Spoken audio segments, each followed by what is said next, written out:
Hi everyone, my name's Scott, welcome to Planes, Trains, Everything, and welcome to Glasgow's Buchanan bus station, just over here. Today we're on a northeast of Scotland food mission. I'll be visiting Dundee and Aberdeen, but also featuring two relatively new coach services. It's going to be an action-packed video. We're going to be travelling by Ember, the UK's first all-electric intercity bus service. This was featured on our Dundee to Edinburgh video last year. I'll put a link below. But they've now expanded their service to Dundee to Glasgow, and that's the reverse service we'll be using today. Now it's around about 80 miles between Glasgow and Dundee, also 80 miles between Edinburgh and Dundee, so I'm curious to find out what the actual range is on these electric coaches. When in Dundee I'm on a food mission, then I'm going to be catching the train from Dundee to Aberdeen where things notch up a gear. I'll explain when I get there. First things first, let's find our Ember coach to Dundee.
Thank you.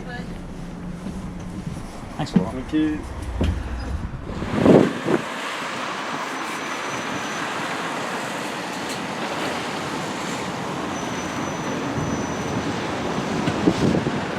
Welcome to Dundee.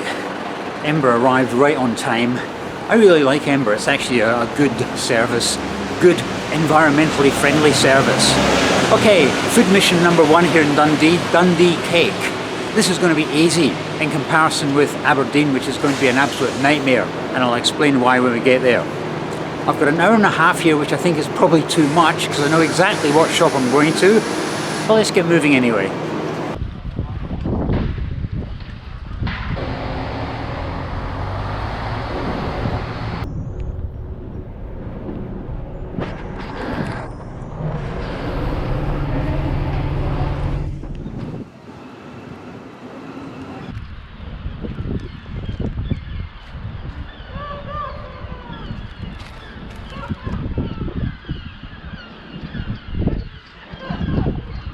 Clark's Bakery is probably my favourite shop here in Dundee. They do some excellent Dundee cake. Right, I've got some breakfast here as well, then we'll head back down to the station.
Welcome to Aberdeen. I wasn't actually planning on catching that train, but it was running about 15 minutes late, so I thought let's jump on board. We lost further time at Lawrencekirk due to a signal problem, so we arrived into Aberdeen about 1 o'clock, the expected time of the later train. We're the good part of an hour late. Right, I'm here in Aberdeen and the mission is to try and get an Aberdeen Buttery.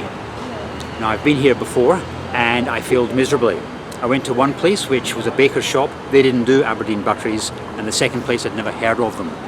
A buttery is a kind of a bread roll with a very high butter content. It was used by fishermen because it would last longer due to the butter content while they were out on the North Sea fishing. Let's see if we can find the Aberdeen Buttery this time.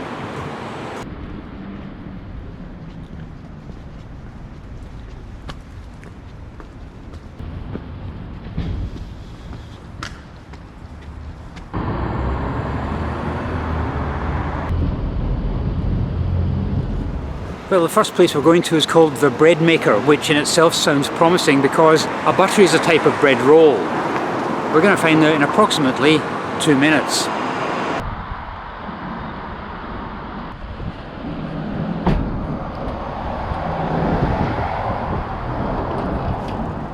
Well guys, we struck gold at the Bread Maker. They certainly do make bread. They also make butteries, and I got 4 of them. That is good news. I also had a coffee as well because it was an early start this morning and it just gets me up to cruising altitude, you know. Right, I'm going to cut open the Dundee Cake and try a taste test on one of these butteries at the end of the video, so keep watching. I have had a buttery before. I did buy it from my local Morrison's supermarket and that was not something I would rush back to buy again. Anyway, in the meantime, I have to find Little John Street.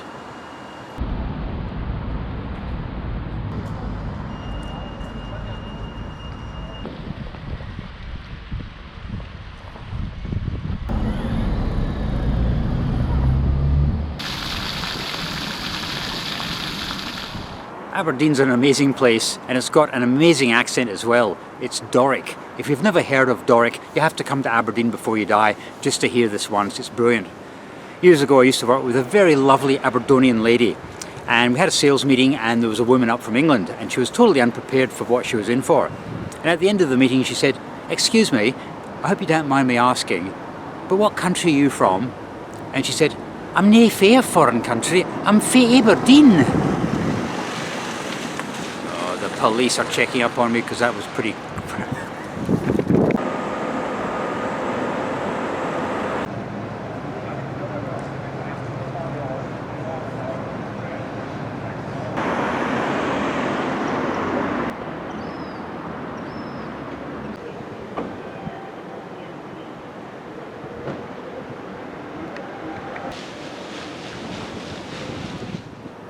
So why Little John Street? That's where our bus leaves from tonight to go to Glasgow. It's operated by Flixbus and it's a relatively new service.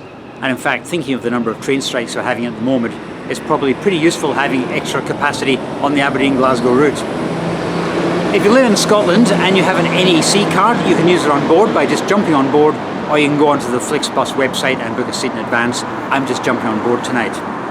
One question I do have, Little John Street. Why Little John Street? It's about a 10-minute walk from the main bus station, although it is just behind the Bonnecourt shopping centre, so I guess that's handy. But why? And I'm guessing it's down to this. Maybe you have to pay a supplement if you're actually using the main bus station, and Flixbus is a low-cost operation. If you know for sure, let me know in the notes below. Anyway, let's go and find Little John Street.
Well guys, if you're still watching the video at this point, you must be enjoying it, so could I ask you please to subscribe if you haven't already done so. Right, Flixbus. What can I say about Flixbus? They were up to their usual standard. They had USB points, they had Wi-Fi, they had a toilet. I used my NEC card, which means I just turned up without an advance reservation. Flixbus operates on an advance reservation system. If you go onto their website, you can allocate your seat in advance, and of the 13 people who left Aberdeen, I was the one and only person without an advanced seat. Funnily enough, the bus driver said, "You can sit anywhere you like, just don't sit in row 13. We're a superstitious bunch, don't sit in row 13. So I didn't. But weirdly enough, and you'll like this bit, weirdly enough, their numbering system on the luggage rail above the seats, 9, 10, 11, 12, blank, 14, 15, 16. And I thought that's a bit unusual, they don't actually sell a row 13. So I went onto the Flixbus website, Aberdeen to Glasgow. Sure enough, you cannot book row 13. I checked Glasgow to London. Again, it does not show row 13 for sale. So if you're travelling without a reservation, row 13 is always available for you. I thought that's really weird. It's the same situation with Ryanair, for example. They don't have a row 13 at all on their aircraft. It's 9, 10, 11, 12, 14, 15, 16. You cannot book a row 13 because it doesn't exist. And the way I look at it is, if something nasty is going to happen to the person sitting in row 13, it's going to happen to the rest of the passengers as well, isn't it? But that's the way they operate. What else can I tell you? Yes, the bus was 80% full by the time it left Dundee, and because I didn't have an advanced seat, I played musical chairs for quite a while until I found a seat that no one wanted. Just keep that in mind if you are going to use Flixbus between Glasgow and Flixbus between Glasgow and Aberdeen. Maybe just book a seat in advance, otherwise you may have to play musical chairs. I don't even think it's actually that necessary on a 3.5-hour service, but that's the way they operate. You certainly don't have to book seats in advance on CityLink, for example. In regards to my food mission, it was a success. This is half of the Dundee Cake which I bought. The other half I gave to my son yesterday. What makes this different from any other fruit cake? It usually has almonds on the top. This doesn't have almonds on the top because I took them off already and ate them. But it's a fruit cake and it's delicious. In regards to the Aberdeen Buttery, I have had one of these before, and it was from a supermarket, and it was a bit but this is an Aberdeen Buttery, and now I'm going to tell you what it's like. It has been in the fridge, and I do not recommend you put anything with a high butter content in a fridge because it goes rock solid. But here we go.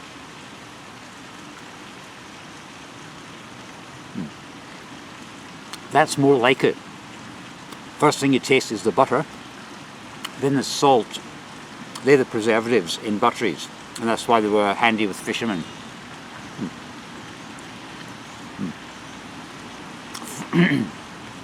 Freshly made by the bread maker.